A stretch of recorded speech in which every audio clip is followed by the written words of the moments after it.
They say, never meet your heroes because you'll be disappointed. And I'm sure that quite often that's true. But I'm going to tell you a different story today because this is a story about meeting one of my personal heroes and the surprising ways our paths cross. I'm your host, Jamie Hess, and if you've been listening to the Gratitudeology podcast or following me on Instagram over the years, then you know my story, that despite my success today, if you had seen me in my 20s, you probably wouldn't have thought I was going to make it this far. I was a party girl, a product of the 90s rave scene. I had hot pink hair, a tongue piercing, glitter everywhere. Looking back now, I can see where that was all headed. Nowhere good. The 90s rave scene was underscored by drug use.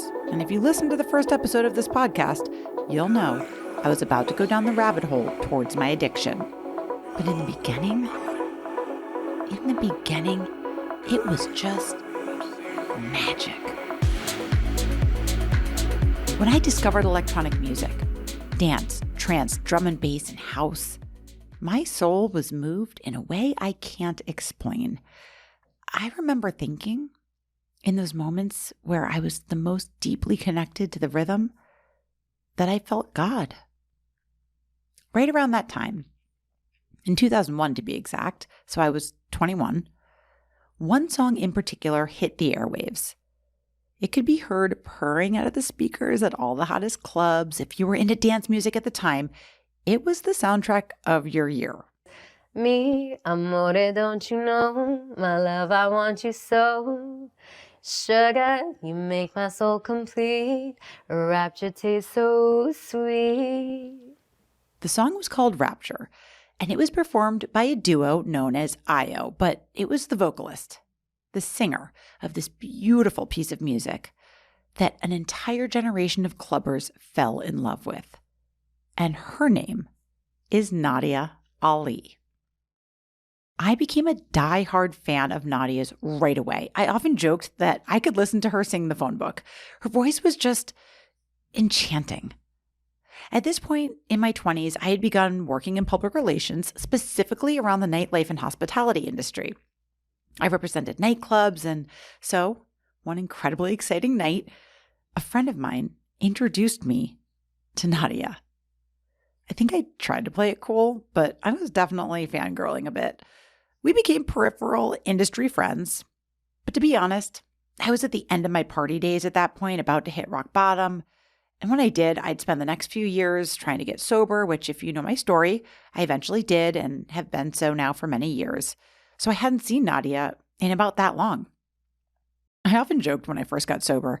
I'd say, well, shoot, I always said for all those years, it's about the music, man, not just the drugs. So when I got sober, I was jokingly like, geez, I hope I haven't been full of it this whole time. And it was really that I was as passionate about the music as I thought I was. It turns out I had nothing to worry about. That music still moves me to this day in the exact same way. Nothing has changed in my soul. It still yearns for house and trance music, which is why, after being sober for many years, I met the man who is now my husband for over a decade, and his name is George Hess, and he's also been in the dance music industry since the 90s. For him, it's his profession, and he reps some of the biggest artists on the scene, including Nadia Ali. So yes, this had brought Nadia and I back together over the past few years. We're the same age, so we ended up having our babies at just around the same time. So we've commiserated as sisters in motherhood, as women for love of dance music and nightlife culture, but also for spirituality, yoga, holistic wellness. We are friends. Just two women in our 40s, driven by a love for our families, our lives, and our ambition. We still have the drumbeat of the music in our hearts, and Nadia has continued to make incredible music as she experiments with her own unique sound and its evolution in alignment with her life's path today. So a couple months back, as I was trying to decide what to do about the theme music for this podcast, I had a thought like a lightning strike. In fact, a Ladies and gentlemen, this is your captain speaking. I was on an airplane with George, flying home from a family vacation in Punta Cana, when I sat bolt upright in my seat and started flailing my hands wildly. You see, okay, I was in the window seat next to one kid, and then George was all the way on the other side in the same seat next to the other kid. Anyway, I was yelling across the aisle, "Babe, babe," waving my arms. He looked at me like I was nuts. I have an idea. And thus, an idea was born. I would ask Nadia, this musical goddess who shaped my youthful days in discotheques, the voice behind the nights that brought me both lightness and darkness, the artist whose music was the soundtrack to the time in my life that taught me what gratitude was. This girl, who would become my dear friend, I would ask her to provide the song for this show.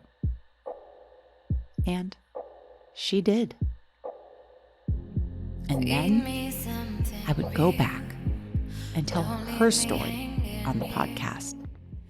Because as one of the few women who have reached icon status in the dance music world, as a Pakistani woman who spent her first 5 years in Libya listening to nothing but Bollywood and Arab music, as one of the defining voices of that time in those last dreamy, euphoric days of nightlife when people still danced instead of taking selfies, and as a human, just like me and you, who continues to evolve and learn how to tackle life's twists and turns with gratitude and grace, her story is one of the most fascinating we've told on the show so far. The story of talent, friendship, perseverance, and most of all, how recognition for life's blessings is the greatest currency of all. Today on the Gratitudeology podcast. Would you walk through the fire? Would you ride through the storm? Will you walk on a wire? Will you save me if I fall? Will you break through the madness? Set us down where we're safe. I'll be right here waiting till you find me again. All right. Nadia, Jamie, thank you so much for being here. are you kidding me? It's such a pleasure. We're settling in for the interview at Nadia's home in a beautiful Los Angeles suburb as my cameraman, Rick, adjusts our mics. I can't help but chuckle thinking of the text I got from Rick the night before. Jamie, wait. I'm just looking over tomorrow's call sheet. Are we interviewing Nadia Ali, the singer? Yep. Isn't that awesome? Shut the front door. Oh my God, Jamie. I have so many of her songs on my playlist. I freaking love her. I'm freaking out. Oh my God, I have all her songs. Okay, I'm freaking out. Yeah, wow. I've had all her songs for years. So first, let me say this. I've worked with Rick for over 10 years, since my days as a publicist when we worked on the biggest celebrity events together. So I've been with him interviewing Fergie, Katy Perry, Leonardo DiCaprio, just about every Kardashian, Jenner, Hilton, Bieber, Baldwin combo that there is. And I've never seen him bat an eyelash.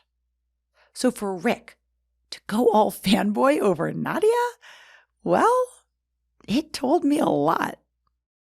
Because for fans of Nadia's work, this is our connection to her. She holds a deep, visceral place in many of our souls because her voice and her music moves us in a way that is unmatched by anyone else.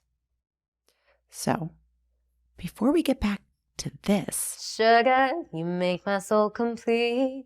Rapture tastes so sweet. before we find out how she got to those beautifully haunting lyrics over that iconic melody, let's take a step back and pivot to Bollywood.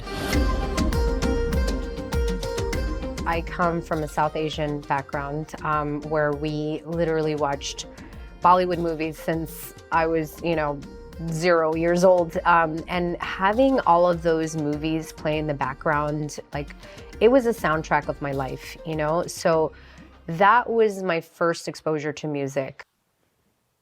Originally, I'm from Pakistan. And, but I was actually born, and the first 5 years of my life, I spent it in Libya. So, you know, at home, all I heard was Bollywood music, and outside, all I heard was Arab music. At 5, Nadia's family moved to the U.S. and landed in New York City. And it was here she began receiving a more worldly serving of musical culture.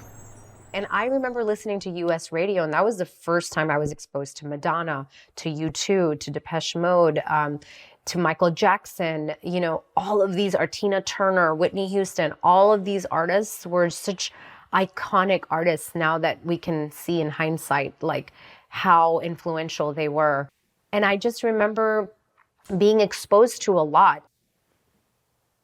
We originally lived in a neighborhood that was predominantly white, and then we moved to another neighborhood that was much more mixed. And so I got exposed to like Jamaican music, Caribbean music, Latino music. I mean, like the Latin music that I heard, I mean, that was like day in and day out, people driving by with their cars.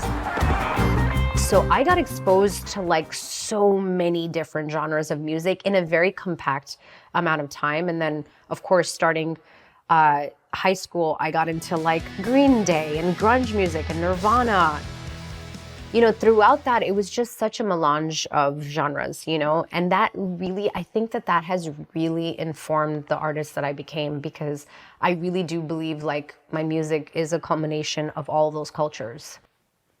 When Nadia hit her teenage years, much like me, her curiosity and growing love for dance music became a siren's song. So in the 90s, right, Yes. we both started sneaking out and going to nightclubs in New Yes. York. I lived just outside of New York at the time. Yes. You lived in Queens, Yes, right? yes, exactly. Tell me what that felt like. And how did your parents feel about that? My parents did not know about that. Okay, here's the thing. I was seeking an escape, okay?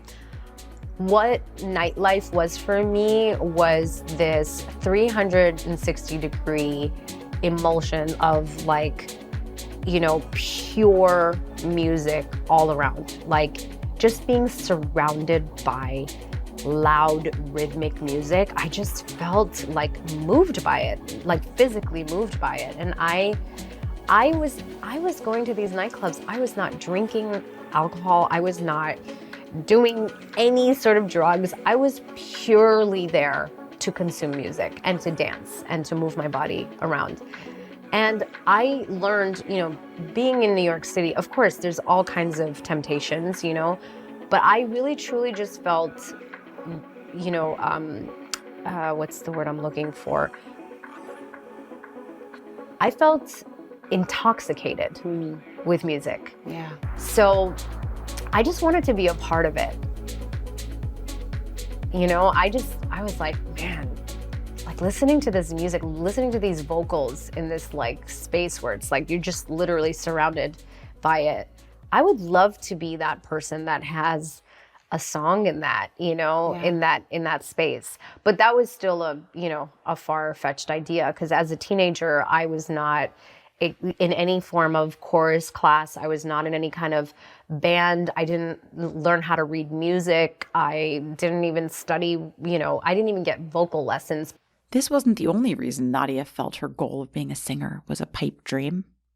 Because in my household, you know, a lot of brown people know this. It's like, you're either going to be a doctor, you're either going to be a lawyer, you're going to be an engineer. You're not going to pursue the arts for the most part. So for me, there was an expectation to really be focused on my academics. So this was like, music was like a taboo. Music was rebellious, and I was a rebel. I just was like, I don't know what I'm doing, but I just want to do it. And I literally took any and every opportunity to try to sing in a school function. And, you know, everyone that knows me and that knew me at that time knew Nadia loves to sing. She would sing, and she was a student, an avid consumer of club music. In fact, Nadia and I were frequenting the same clubs back then, although we both might have been using fake IDs to get through the front doors. What were your favorite clubs? Like, take me back to that era a little So bit. Limelight was probably my favorite at the time. I loved going to the Tunnel. I used to go to Twilo. Gosh, I'm trying to remember some or all of the names. There was a lot of, Crowbar. Yeah. I mean, that was a little bit later, Yeah. but like, Incidentally, I got kicked out of the Limelight, the Tunnel, and Twilo more times than I care to remember. And I also had some of the most beautiful and transformative nights of my life on their dance floors. And as for Crowbar, I was their director of PR there in my 20s, when I was somewhere between my mess and professional eras. Some might say I was a professional mess. Anyways. So we went to the same clubs. Yes. Was there anybody who you looked up to at that time, or did you have any mentors like in that club land, or you were just kind of going as a participant? Not at all. Yeah. I didn't know a single person in nightlife. I like literally was just going as a club kid, as a pure like fan. And so for me, it was like a really, almost like an innocent experience, you know, because it was like going there for the music. I want to just hear it loud. I want to spend all night listening to it, and I want to dance all night. I love the thought of little Nadia sneaking out to clubs. I love the thought of you just being intoxicated by the music. So how old were you when it all began to click that you wanted to do this? I think, okay, first of all, the first time anyone ever told me that I had a nice voice was when I was like 8 or 9 years old. And I remember it was like Madonna's song Vogue. And Madonna was my biggest hero, you know, because she did dance music, she did pop music, but she, you know, her voice and her music was so digestible to the masses. Mm-hmm. I used to sing her songs all the time. So I remember that seed being planted in my brain, like there was an aha moment of like, oh, someone just heard me sing and they thought that it sounded pleasant. Like, that's cool. So it felt like that was the first time that I really, like, it awoke that interest and that passion for me. And then literally after that, I had very few opportunities to sing. I would, you know, like I said, I wasn't in chorus, I wasn't in band. So I would just, you know, I would find out if there was like a talent show, or I would, you know, eventually just volunteer my singing skills for anyone. I used to perform for my neighbors on their porch just because I loved making them laugh, and I always had a comedic spin to it as well. But, you know, the feeling of just realizing like, oh, this is something that I want to do, I think really happened when I went to the Winter Music Conference in Miami when I was 19 years old. Mm-hmm. When I went to, so the Winter Music Conference is now called, I think, Miami Music Week.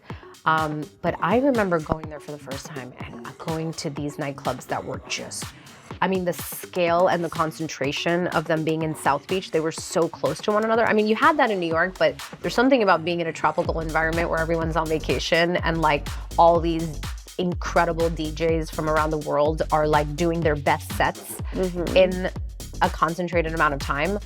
I was like, holy moly, like, wow, like I cannot believe thousands of people are here loving the same thing as me. And I remember that night, one of the nights after the club, and you know, everybody's like doing all kinds of things and everybody's in a certain state of mind. And I was sober, and I started singing them Dreams by Fleetwood Mac. Stevie Nicks is one of my favorite singers. And I remember everyone was like, whoa. Of course, I'm sure that there was like things that were making them feel like extra into it. But there was like a genuine like consensus in the room, and it was like, you know, 5 to 10 people. They were like, whoa, Nadia, you need to do this. Like, you need to do this for a living. So at that time, I was working in New York City. I was working for Versace. I was this 17-year-old girl who got this job from, you know, just pure luck. And I remember like being in corporate America and having this realization, like, I don't want to be part of corporate America. I don't ever want to do this. I don't ever want to be like in a corporate environment. I want to make music for a living. And I literally quit my job that week, like after the Winter Music Conference. And that was such a turning point for me. Wow. It was Miami. It was like, I always knew that I wanted to sing, but it was like, okay. And then, you know, when something is really meant to be, it's like the stars all align. And it wasn't like a overnight thing. It wasn't like, oh my God, I'm going to be a singer. Now I got my break. No, I was like, I'll be a singing waitress, or I'll sing in a wedding band, or I'll, you know, sing in any capacity that I can to just build my career somehow. I didn't even know what that looked like. I would like look at the, you know, what was that newspaper at the time? The Village, Voice. The Village Voice. Yeah. For like singing opportunities. And so I'm so glad you know that reference. Yeah. But like, yeah, there would be like singer needed for thing. And like, I kept getting rejected from everything. So I was like, okay, that's fine. But because I always used to sing in my office, in that Versace office, there was a opera singer who was working on a pop album, and she was working with a producer, and that producer was like, do you know any young girls that can do like a young demo for me for this like girl band in Germany? So let's pause to recognize the power and the importance of always sharing your gifts, hobbies, talents, and passions with those around you, because you never know who's listening. In Nadia's case, one day, during that season of her life, in the Versace corporate offices in New York City, someone was listening, and it was about to change her life forever. So she called me up because she knew I sang all the time, and she was like, hey, Nadia, do you want to try doing this demo with this producer? And I was like, demo, producer, recording? Holy yes, yes. That was the first gig. That was the first time I met a producer. That was the first time I was able to record. And that was, you know, the start of my career. And the irony is that we were working on all kinds of other music. We were working on like sort of pop music, sort of hip hop influenced music. And his best friend happened to be the general manager at Twilo. His name was Mike Bindra. And he was actually supportive of the idea that I was like, can we do a dance song? Can we try a dance song? I love me some club music. Can I try that? And I remember Marcus Moser, who was the producer that I was working with, he was like, no, I'm European. I've done European dance music. No, we're not doing that. That's going backwards for me. I'm not doing it. And I was just like, please, I really want to try. And then thank God Mike was advocating for us to try the song. And the very first song that I wrote over that dance beat was Rapture. Okay, so this blew my mind. Nadia, a total newbie, not classically trained in music at all, simply a student of the craft and a lover of clubs, sat down and wrote one of the most prolific and recognizable dance tunes of all time. And of course, here's where I asked her to do us all the honor of a little performance. You know, just for a little treat. Okay. Take a deep breath. So for people who don't know Rapture, could you possibly sing like a bar? Like, can you just... Yeah. So the chorus is, mi amore, don't you know, my love, I want you so. Sugar, you make my soul complete.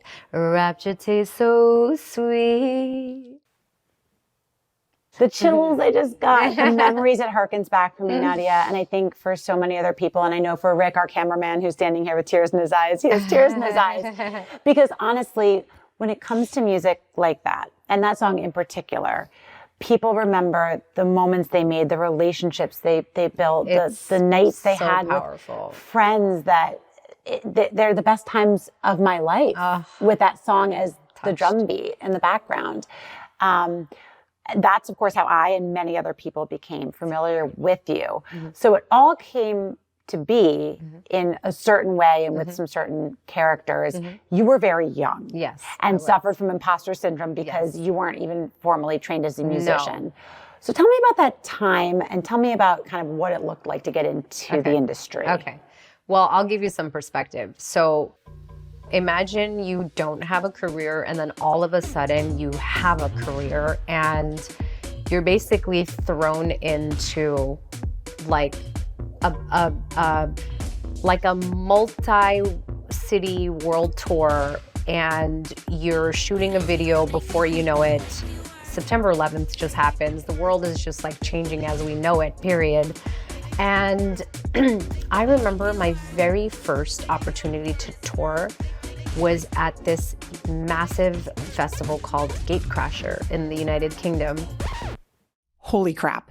Okay, in case y'all are not familiar with Gatecrasher, it's like a big freaking deal in the dance music world. For me, as a young raver in the 90s, my life's dream was to go to Gatecrasher someday. P.S. It never happened. I never made it to Gatecrasher. I was mostly raving at illegal parties in abandoned warehouses in Connecticut, only slightly less glamorous. Okay, I digress. So back to Nadia at Gatecrasher. Taking the stage to perform the song with her partner at the time, they had formed that musical duo called IO. I remember I was the set IO, which was the name of the group that I was a part of. Our set was between this massive DJ at the time, Paul Van Dyke and Paul Oakenfold. And the crazy thing is, like, I had heard that they had already played the song in their set. So I was like, well, that's incredible. Like, you know, the fact that these DJs are supporting the song. But I remember my first performance was in front of 20,000 people. That was extremely nerve-wracking. So let's set the scene here. Young Nadia approaches the performance area. Perhaps she's being hurried over from the artist section via golf cart. She walks up those side stage steps timidly, attempting to fake a bit of confidence, giving off that, what, I've done this 1,000 times before kind of vibe. But really, she's terrified. But it's time. So she does a little vocal warm-up, a squat or two in her high-heeled boots, and steps out on the stage in front of 20,000 people. It's so wild because you're like, it kind of feels like a dream, but you're like, no, this is reality. You've got to like sing this song. And, you know, you're singing over a loud sound system, you know, nightclubs and festivals, they're not necessarily the perfect sound situation for your voice. So you're having to compete with a lot of like technical elements. What Nadia is explaining is that as a vocalist, singing at a rave or a festival is hard. Those sound systems are not primed for her nuanced vocals. Okay, I'll give you an example. So think of someone you'd love to hear crisp and clear, like Adele. When Adele is singing, teams are meticulously making sure that the microphone, the piano, and anything else Adele will be using to support and amplify her instrument, aka her voice, is precision primed. Versus at a techno festival, because it's really more for DJs, yes, and for dancing, bass, and for it's made for dancing. It's not necessarily made for you to be listening to a live vocalist sing on a track. So that was just so overwhelming that I was like, wow, this is really the most intense situation that I could be in as a new artist. And I look at that now and I'm like, wow, no wonder I was like terrified. I did it. I have actually not found the footage of that performance, but I mean, I probably cringe on some level just because, you know, I have no idea how I sounded. I just, you know, I have so much grace for that little girl now, you know, because I really was thrown into like, I don't know what the what is that expression? It's like baptism through fire. Oh, the lion's den or the lion's pit or whatever it is. Yeah. But yeah, that was really, really scary. And here's the thing about a young artist with a stratospheric rise, particularly in the dance music space. Nadia had no management, no one looking out for her best interest, no one who had done this before, helping her optimize conditions. So now already my spidey senses are tingling, right? Because I'm hearing young girl, big record label, global hit. Who is protecting your interest? No one. No one was protecting my interest. Because what happens is when you get thrown into a song that, like, you know, everybody loves and adores, you really have to find, okay, what's next after that? Because it's fun and it's amazing to have a huge hit, but you've got to follow that up with stuff. You've got to like really create continue the momentum, and the momentum is much harder for artists to maintain. Sure. So I think the cultural relevance of that song at that time cannot be understated. I think it was, you know, it was a time when dance music was coming into the mainstream-ish. In the beginning, it wasn't yet. And I think what people in the US don't understand is how different it is. So let's discuss. In Europe, DJs are rock stars on a different level. Dance music has been in the popular lexicon for much longer there than it has been in the US. So here's a for instance. You know Beyonce played Obama's inauguration? Well, in Holland, Armin van Buuren, one of my husband's clients and one of the most iconic trance DJs in the world, played the king's coronation. So yeah, kind of like same. DJs are like Beyonce in Europe. But it took dance music a lot longer here in the US to gain anything close to that kind of status. And this song, Nadia's song, was one of the pivotal pieces of music that bridged a divide. It was dance music, for sure, but it became a global hit. And it was so universally loved that it was one of those crossover hits that brought dance music into the mainstream. And that's a big deal. Everyone everywhere was listening to Rapture that year. It was one of the few true crossover records of its time. So why wasn't Nadia getting treated like a juggernaut superstar across the music industry? Well, not only was she looked at as an artist from a smaller niche type of music, she was also a woman in the music industry, which, in general, can be exploitative and misogynistic. So keep this in mind. This was 20 years ago, but I'm sorry to say things have not changed that much today. In fact, according to the latest reporting on the dance music industry's economics, the latest of which are unveiled every year at the International Music Summit, also known as IMS, the dance music industry's most recent valuation was at just over $11 billion in 2023. But that report also revealed that despite an increase in bookings for electronic acts across the board, the number of female DJs and talent getting hired for festivals and other events is at just 15%, down from 21% in 2022.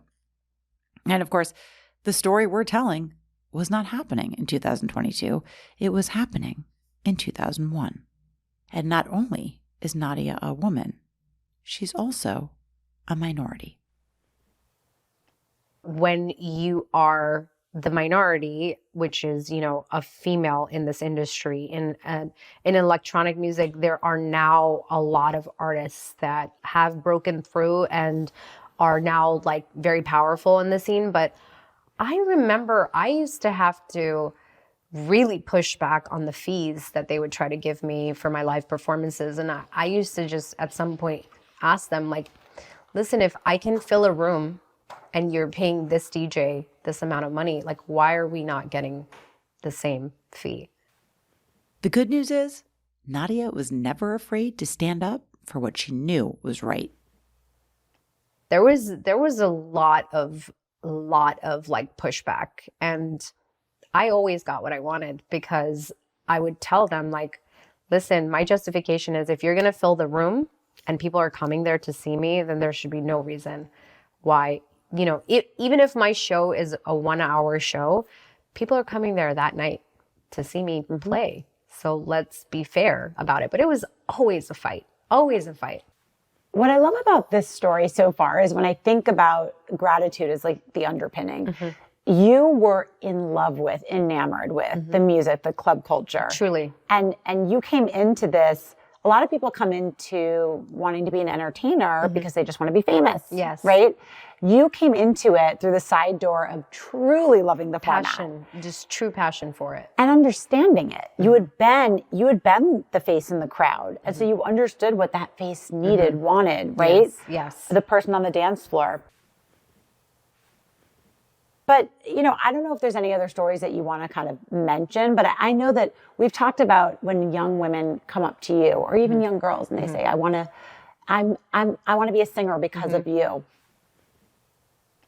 And you had mentioned to me, you said, just practice your piano and just like stick to it. But there's also so much to warn them about. Of course. And I think that it's probably something female artists don't talk about as much because they don't want to be seen as complaining or trying to be a victim. Of course. But there's so much bullshit that happens to female artists in EDM. I'm wondering if there's any other stories that come to mind. Nadia shifts in her chair a bit, and it's like I can see the inner workings of her mind. All the young girls who have come to her for advice, who have told her they want to be a singer-songwriter because of her. She doesn't want to dash their dreams by being honest, but she wants to give them the protective hug that no one gave her. First of all, being a brand new artist, I was asked to sign so many shitty deals. I mean, the person that I was working with at the time was the manager, he was the artist, he was the producer, he was the record label. She's referencing, of course, her previous partner from her duo, Io, with whom she eventually parted ways. And I was so wide-eyed, and I just wanted to have music be released. And I signed so many bad contracts. I have to talk about something now, actually. And this is reminding me of something that was really difficult to deal with. Because I had no formal training in music, I feel like psychologically, I constantly felt like I didn't really have a say in the direction of how the music ended up sounding. I remember feeling like, oh, well, this producer knows everything, so I should just trust everything that he's saying. And so often I found myself really, really, really sad because I was like, I don't feel like I have a say. Even though this entire, project is built on my voice, I feel like I'm the afterthought. I really felt like I needed this producer to have a career. And I remember feeling super controlled by him to not work with any other producers at the time. I mean, I had so much momentum. I could have experimented with a lot of different genres. And I remember feeling just literally scared that I had signed all these deals that wouldn't allow me to do anything. And I did. Despite her immense talent, despite that talent being reinforced by millions and millions through the success of the music, despite knowing in her heart she had to push back and fight when inequality was put right in her face, there were nagging remnants of imposter syndrome, leftover concerns that because she didn't go to music school, somehow she didn't deserve to be here, that others deserved it more, that he deserved it more, that she should be grateful for his opportunities at the cost of her own. A great lesson around gratitude that's important to learn. We can learn to be hopeful and grateful for the success of others while not minimizing our own wants and needs. As women, we're often taught to be nurturing, passive, not too pushy, diminutive, and boy, can these things run a number on us. For Nadia, she got confused. She felt like, I'm just grateful to have a career doing music, getting paid to do something I love, instead of considering the simple fact that doing due diligence and pushing for a fair and advantageous deal is not showing ingratitude. In fact, allowing our work to be undervalued is doing a disservice to the art. If we are truly grateful for the opportunity for our God-given gifts and talents, that means we're also grateful for the chance to show up and grow up and to place value on those things. Nadia did figure it out, but it took her the long way around. It took me years to find, lawyers that would help me get out of these bad deals, and I lost a lot of time. It was a lot of time. And on one hand, I resent it. And then on the other hand, perhaps there was a blessing in that because it gave me time to reflect. And it almost gave me this fire where I was going to prove that I was the special sauce in the equation. I mean, I'm not an arrogant person. I do not believe what I have is the most, the end all be all thing. But what I do recognize is that I have a very specific sound. So that specific sound, I feel grateful for having it. And I believe that it brings something to the table that has a lot of value, where maybe there was a time where I just didn't feel like it had that value. And having the time where I really had to think a lot and reflect a lot, I was like, damn, I'm gonna do something about this. I wanted to really take back my power, and I chipped away at it, and I had to build my solo career outside of that first group project where I had that big hit. I had to really have people hear my voice working with different artists. And that was the first time I did anything outside of that group was years later, What a beautiful takeaway for people, though, because how often do we feel like we're not worthy or we don't get to move up because we don't have the education or somehow other the credentials. Somehow other people know more than us. Just take a step back. What is that special gift right now? Yeah. That you could be leveraging, owning, monetizing, moving forward, that doesn't require a college degree. It doesn't require an accreditation. You already have it. Right? So how can you own it and insist that you get to bring it forward? And that's what you did at this point.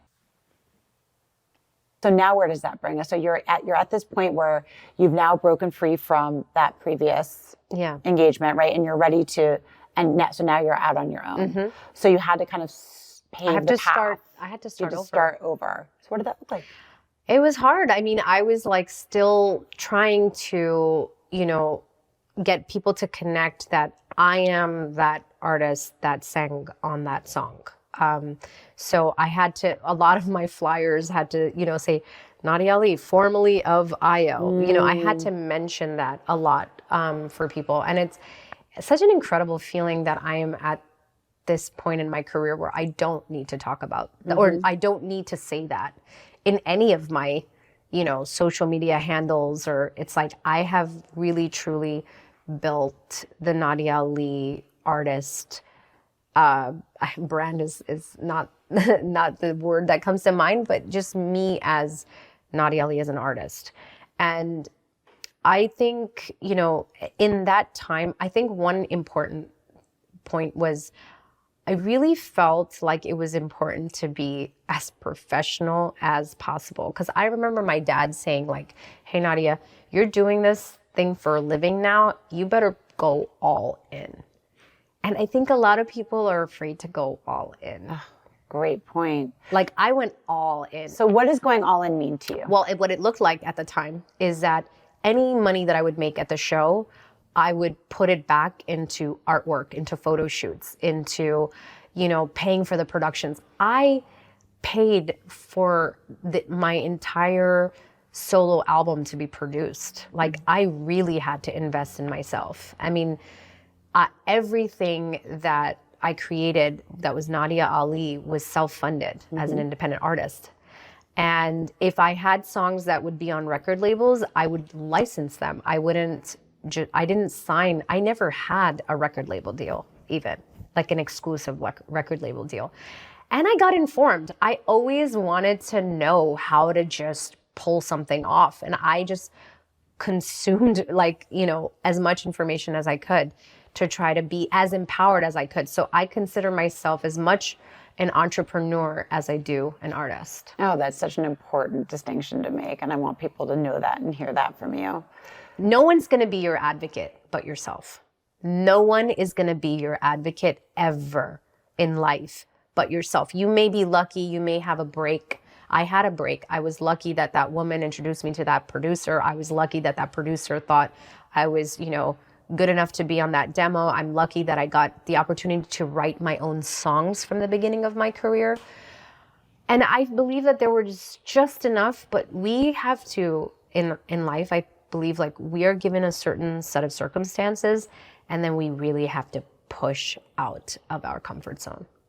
So now you've toured around the world, right? So at what point do you meet your now husband? And then we kind of start to move into the time when the music starts to slow down a bit. And tell me kind of what happens next. So I was in a whirlwind. So basically what happened for me is that, my first song that I ever had was a huge crossover song that made it to not only nightclubs and festivals, but to US radio, to, radio stations around the world. So that was like the start. And then there was a period of time where I was just trying to get my rights back from the contract. And then I started building my Nadia Ali career. What was happening simultaneously at that time in close to the year 2010 is that dance music started becoming a lot more popular, with David Guetta having those huge crossover songs.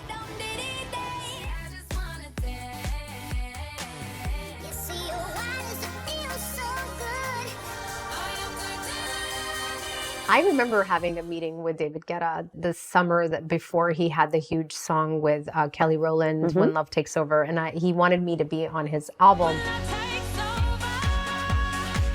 And I remember him talking about I'm working on this album, I'm experimenting, and then boom, he comes out with that album where he had all of these huge crossover radio songs. So there was a very exciting period where everyone started hearing dance music. US radio started playing dance music. It was an incredible opportunity for exclusively dance artists like myself. So I had now this platform that I just never had before. So it was like the circumstances had it so that dance music became mainstream music. So any artist that was making it was getting way more visibility than they ever had before. And this is before Instagram, and this is before social media blew up. But social media was blowing up, and social media was part of the reason why my music spread so quickly. Because I remember MySpace. I remember how many people would tell me, your song is on my MySpace, page, my profile page. Right. Yeah, and so people started exchanging music on Instagram and on Facebook. Actually, Facebook even before Instagram. And so it was really cool to be part of that momentum. And then after a certain while, it started becoming so commercial that I started feeling as an artist okay, I'm not really doing anything creative at this point. Now I'm just part of a machine. Because that's what happens in everything, it's every genre of music, whether it's hip hop, whether it's rock and roll, becomes so popular with the masses that it just kind of dilutes the essence of what that music is. So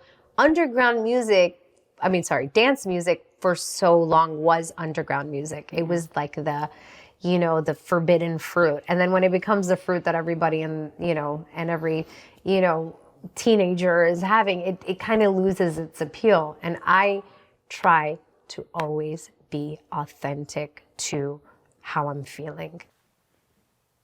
And at that time, I was not feeling it anymore. I'm doing all these shows, I'm traveling all over the world, and I'm not even enjoying my success. I'm just going. And that's the really hard part about being an artist is that, for so long you build your craft, for so long you work on your music and you try to be as authentic as possible. And then, that moment comes where everybody sees it. It's now you're in a whirlwind. So it's going from a very slow and steady pace to this huge peak. Yeah. And that peak is there's only one way to go once you've reached the peak. you know? And so for me, one of the biggest blessings was meeting my husband on this tour, because it was the first time that I could just literally say to my partner, like, I'm overwhelmed. Like, I don't want to do this day in and day out. I need to take a break. What Nadia is saying is that for someone who found success very young in a music industry that can chew you up and spit you out, for someone who had always had to have a hard shell to hold her own amongst the men in the industry who often wanted to take advantage of her, that now, to have met someone who simply offered a soft place to fall, a chance to be real and vulnerable, after all the global success, this felt like the biggest win of all. And my husband, we met on tour. We met through one of the organizers at one of my concerts in Egypt, and he introduced me to him, and we, we were friends for a couple of months before we ever, became a couple. And it was super sweet to know that he was, he was a fan of my music, but he was just a lovely, just a wonderful human being, and I was inspired by him, and we together, as we built our relationship, I found that I needed a healthy break from living out of a suitcase. I was on the road, I was doing so many shows in a year. I was living out of a suitcase. It wasn't fun after a certain point, waking up with in different time zones, being completely jet lagged all the time, constantly recovering from late nights, because performing in nightclubs means a lot of time the peak time for you to be there is 1 a.m. Yeah. How long did you do that? For 15 years. Wow. For 15 years straight, I toured. So you and your husband get married. Mm-hmm. And at what point did you decide you wanted to start a family? We were together for at least 7 years before we started. We really built our foundation as a couple first before we had kids. And that was one of the greatest blessings, because we took our time in getting to build a foundation. And it was not even clear to me that I wanted to start a family. Forever I thought I did. When you're a woman from an Eastern culture, it's just a given that you're gonna be a mom one day. Mm-hmm. And I think for any woman, to be honest, that's what we're taught. We're preconditioned to assume that that's going to be the next step. And I remember the moment that it became very real that we would start a family, it terrified me. It was terrifying to go from a career woman who has all her freedom and her autonomy to now just completely just shift your whole lifestyle. I remember we talked about this a lot at the beginning. Yes. Because I had had my first. Oh my God, Jamie, I will never forget how supportive you were at that time. I don't think women talk about it enough. No. I really mean that. I think I had just had my first, and I had one friend. She used to be my babysitter, and then we had remained friends as we got older. And she had reached out to me when I was still in the hospital, and she said, "How you doing?" And I was like, "Great," the answer I'm supposed to give. And she's like, "Don't bullshit me, girl. How are you really doing?" And let me tell you, after I had my first one, I wanted to throw her out the window and throw myself off the balcony. And I was like, what did I do? I just ruined my life. She's like, and if you think that, it's okay. And don't worry, it'll go away, but it's okay if you think that it's normal. And I was like, oh my God, really? Yeah. I don't think people talk about how hard it is. We're conditioned to think it's supposed to be rainbows and butterflies, and that we should tell everybody it's the most beautiful time of my life. Hell no. It's not. No. And that's okay. No, right? It is one of the most challenging parts of any woman's life. It is the most, let's just make it okay for us to say that becoming a mother is one of the hardest things you will ever do in your life. Let's just say that. Because it is true. It is the most challenging transition of your life.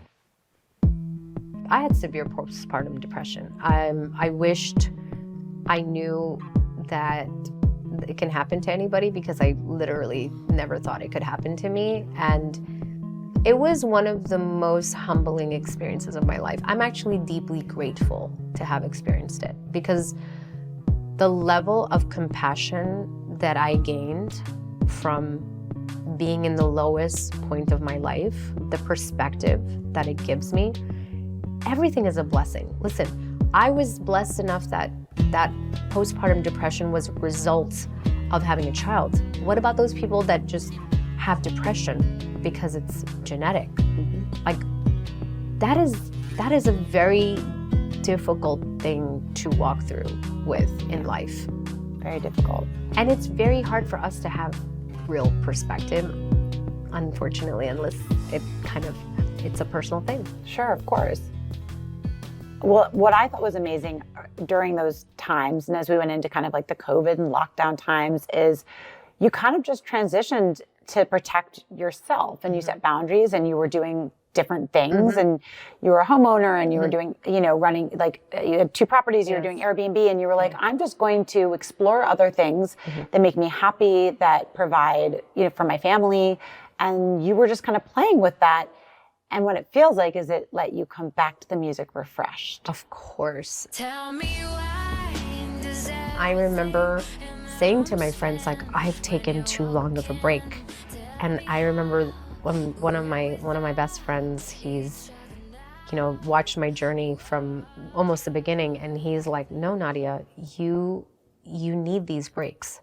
As an artist, you always need to take a step back. No artist continually is on top and is creating at the pace that they've always created. There's constant evolution in an artist's journey. And it's important sometimes to just not do it. Sometimes that space is the healthiest thing that you can do for your art form. I really, truly believe that. So let's talk about the reigniting of your flame Yes. and the direction your music is going in now. Yes. So one of the things that I was fortunate enough to do, being an independent artist and having, had enough relationships in my industry, I had a couple of really great collaborators where we started experimenting and trying different genres of music. And we did this project called the Hills Project, where we were experimenting with live instruments like guitars, pianos, and it made me feel so refreshed to have a different sound palette to sing over. It was just exciting, and it was just different for me. So I loved that change. But then, I took a couple of years, just to sit in motherhood. And I remember a friend last year who was like, hey, let's go to this party. And I was like, oh, I usually am asleep by 9 p.m. And he was like, dude, my set is at 1 a.m. You've got to come on. You haven't come to my party before. And I was like, 1 a.m.? I'm on my 7th dream at 1 a.m. What are you talking about 1 a.m.? So that night turned into a night where I went to 3 different underground parties here in Los Angeles, and I just lost it. I was just like, oh my God, I miss this music. Oh my God, this music is so good.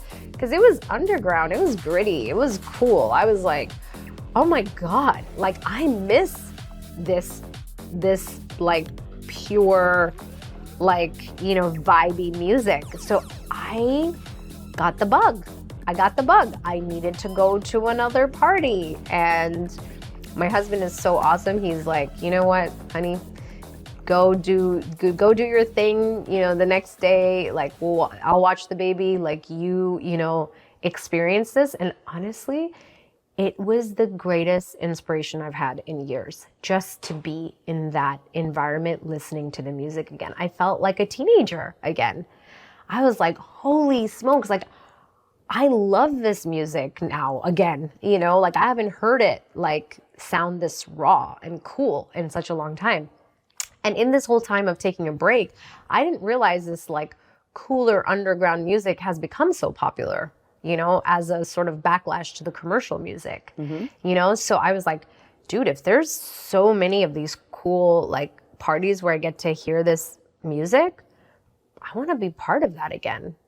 And at the same time last year, I don't know what inspired me to play the piano or pick up the piano, but I started teaching myself how to accompany myself playing the piano and singing while I play the piano. And it was literally like, there was no premeditation to it. I had taken piano lessons in the past, but I hadn't practiced in probably 15 years.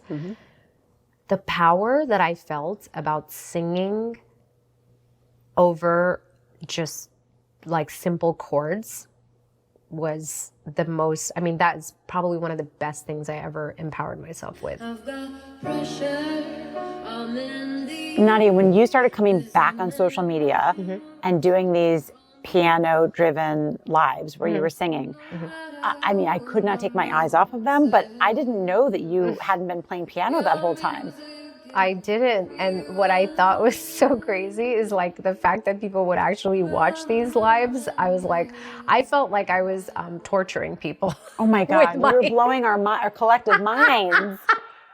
No, seriously. Like I would like play, sometimes I would like try to practice and play some chords and I would just get it wrong. And I was like, oh my God, people are actually watching me make mistakes, but it was almost like I was breaking my own fear of it. Yes. Well, isn't that I was forcing myself to break the fear of it. That's a beautiful piece of the portal that is social media, especially as an artist. Yes.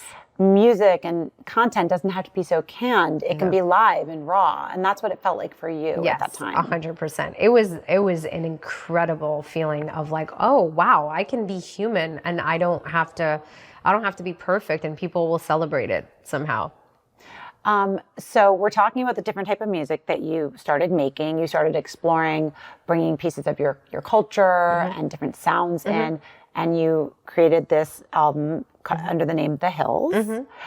So can we now talk about the fact that this podcast is using a song from the Hills album. Oh my God. That makes me weep when I listen to it, called Maze. Oh, thank you. So can we talk woman to woman, mother to mother, club girl to club girl about this song and how special it is to me and how much I appreciate having this message of gratitude and hope and joy and walking through the fire and you know what, because this is what this podcast is about. What does it take to change? What happens when you fall in the fire, but then all of a sudden you're reborn as something even better with a new sense of gratitude? Tell me about the song. Tell me about writing it. Well, first of all, I'm so happy that song resonates to you.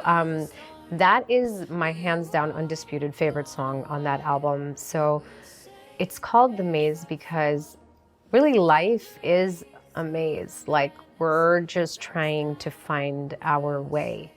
And I think that like a lot of times we feel alone while we're trying to navigate through that. And in that particular song, I'm kind of challenging someone, my partner, like, hey, will you walk through the fire with me? Like, will you go through the ups and downs? Because the ups and downs are reality. Reality has us questioning ourselves. Reality has us feeling all kinds of ways. And we sometimes just have to have a moment where we ask someone in our life, like, will you be that person with me? Will you be that person? And sometimes that person is just yourself. Nadia knows that she's fortunate today to walk through life as a strong woman inside and also with the strength of walking alongside her friends and family on this journey. And as we rounded the corner to the end of this interview, we touched on the importance of really being grateful for those you love, because you never know when you might lose them. I know your dad had a health scare recently. My dad, unfortunately, he had gotten sick. He had a fever that was just not going away. It turns out that it was just something that was untreated that became a bigger infection. And thank God I had a friend who was like, your dad needs to go to the emergency room and not urgent care. So note to everybody, go to the emergency room, especially with seniors. And thank God they were able to identify what the root cause was. But I remember we were on vacation at a wedding. It was supposed to be super festive. And unfortunately, because of this health scare, it was just a bad vibe, you know, because it was just like nonstop worry. And my worst case scenario was like, oh my God, what if he has something worse? What if this is what if this is a disease? And it was so frightening to me that I was like, the moment that I found out that he was gonna be okay, I was just like, took a deep breath, and I was just like, thank you, God. Like, there are so many blessings that we need to be grateful for. But I remember recently seeing someone say, just the blessing of being alive in itself is one of the most powerful things to be grateful for. Forget about your possessions, forget about your wonderful partners, forget about your children, forget about your house, all the creature comforts, all the luxuries, the simple act of just existing and being alive and being a conscious human being, like, wow. Like, can we just pause on how incredible that is? Gratitude is the only thing that I think really balances out our tendency to be anxious. It balances our fear. It grounds us. It is a specific focus of our human mind, which is such a monkey mind that loves to jump around and think about 5,000 things. Like, gratitude is such a specific, I don't know if it's an emotion or an act or just a feeling, but gratitude is a tool. It's a tool. It's a way of coping with life. And I don't know, I'm so happy it's like the universe sort of is so interesting in how the timing of our podcast, and like last week, all I'm feeling is like gratitude that my dad is okay, that he's well, and that, he's healthy. And also, just taking a moment to just be, recognize the fragility of life, Absolutely.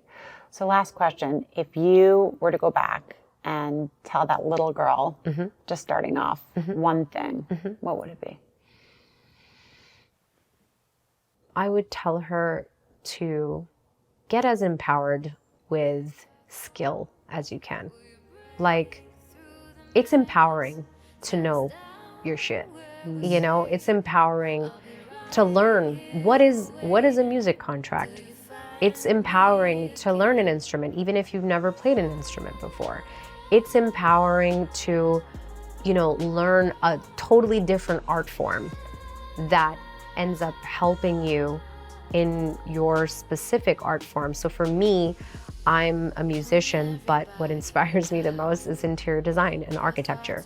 And so those things, like having that distraction sometimes is just the healthy amount of distance that I need from the music, because when I'm focused on that, I take a little break and then come back to the music. So I think empowering yourself with skills and with different interests and a curiosity for life is one of the the best tips that I can give, I think. Well, you're certainly empowered, and you're empowering a lot of people, and you've empowered me, everyone listening today. So thank you so much, Nadia. You're amazing. Your work is I want to thank Nadia for sharing her journey with me today. If you'd like to follow her on Instagram, she's at the Nadia Ali. And remember, if you liked what you heard today, if it impacted you in any way, and if you think it's a message other people in your life might like to hear, I'd be so grateful if you'd give me 5 stars, leave a quick little comment. Those things really help. And share it with your friends, either on social media or just word of mouth. Stick with me, friends. I've got your back. We're in this together, and it's a great day to see the greatness in the day. See you next time. The Gratitudeology podcast is written, executive produced, and hosted by me, Jamie Hess. Sound design and studio production by Gotham Production Studios. Our theme song is Maze by Hills, sung by Nadia Ali. And don't forget to follow us on Instagram at Gratitudeology. Will you walk through the fire? Would you ride through the storm? Will you walk on a wire? Will you save me if I fall? Will you break through the madness? Set us down where we're safe. I'll be right here.